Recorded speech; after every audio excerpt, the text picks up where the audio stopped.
ఇక ఒంటిమిట్ట జడ్పీటీసీ ఉప ఎన్నికల అప్డేట్స్ గురించి మా ప్రతినిధి దినేష్ మరిన్ని వివరాలు అందిస్తారు.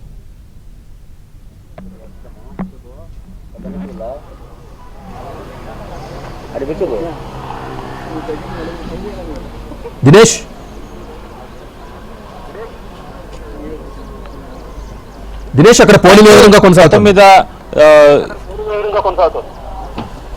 Thank you. మొత్తం మీద మనం చూస్తున్నాం ఇక్కడ ఏదైతే ఒంటిమిట్టకు సంబంధించినటువంటి ఎన్నికల ప్రక్రియ చివరంకానికి చేరుకుంది.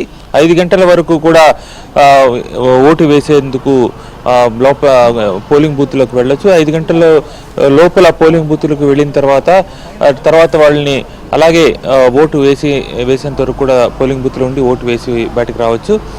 ఆ విధంగా పటిష్టమైనటువంటి ఏర్పాట్లు అయితే అధికారులు పూర్తి చేశారు.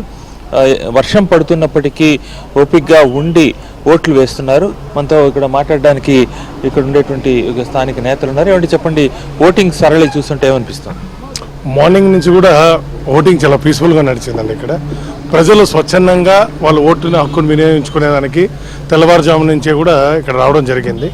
1-2 చోట్ల అంటే ఈ 11, 12, 13 బూతుల్లో మధ్యాహ్నం తర్వాత అంటే 2 గంటల తర్వాత ఈ వైసీపీ నాయకులు వచ్చి లోపల దూరడం చేయడం అంటే ఓటర్లని భయభ్రాంతులు చేసే పరిస్థితి చేశారు. కానీ ఓటర్ల మట్టుకు ఖచ్చితంగా ఓటు హక్కు వినియోగించుకోవాలి, కుటుంబ ప్రభుత్వాన్ని గెలిపించాలనే నమ్మకంతో వచ్చినట్టు మాకు అనిపించింది.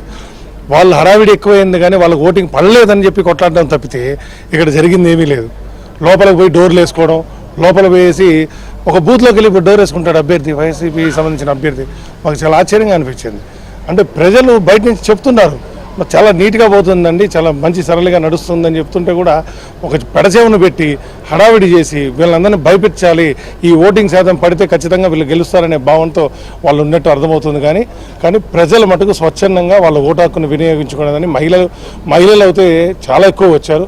మహిళలందరూ కూడా వాళ్ళు బయటకు వచ్చే వాళ్ళు అదే చెప్తున్నారు, నాకు ఖచ్చితంగా మేము ఇన్ని సంవత్సరాల తర్వాత మేము ఇప్పుడు మా ఓటు హక్కు వినియోగించుకుంటున్నాం, మాకు కూడా ఇది కల్పించినందుకు కూడా గవర్నమెంట్కి కూడా కృతజ్ఞతలు చెప్తున్నారు. అదేవిధంగా ఇక్కడ ఉండే నాయకులందరూ కూడా ఫస్ట్ టైం మేమందరం కూడా మా ఓటు హక్కు అంటే మా ఓటును మేము వినియోగించడం, లేకపోతే మా ఓటును కూడా వాళ్ళే వేసుకునేవాళ్ళు అని చెప్పే పరిస్థితి ఇక్కడ ఉంది. కానీ పీస్ఫుల్గా మార్నింగ్ నుంచి కూడా ఆ కోదండరామస్వామి అనుగ్రహంతో చాలా చక్కగా ఓటింగ్ జరిగింది ఇక్కడ.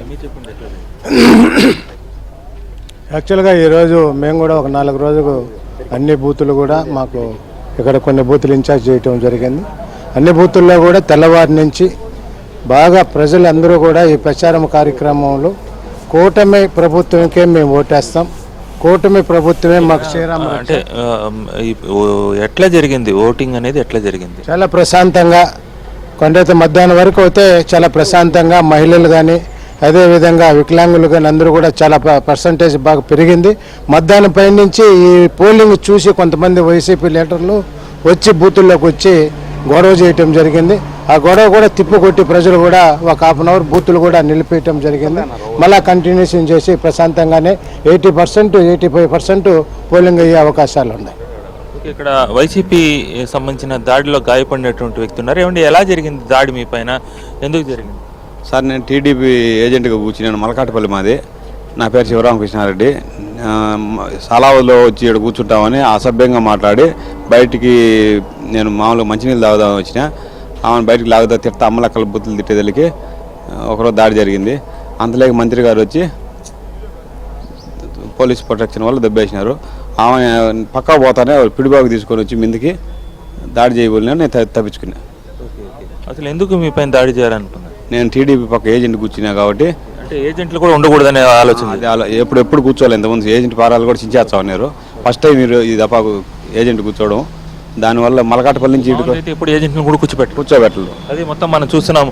ఏజెంట్లను కూడా కూర్చోపెట్టకుండా ఎన్నికల ప్రక్రియ ఇక్కడ జరిగేది. అయితే ఇప్పుడు ఏజెంటుతో పాటు ఎన్నికలు కూడా ప్రజలు వాళ్ళ ఓటు హక్కును వాళ్ళు వినియోగించుకున్నారు. Vote studio. Right, thank you.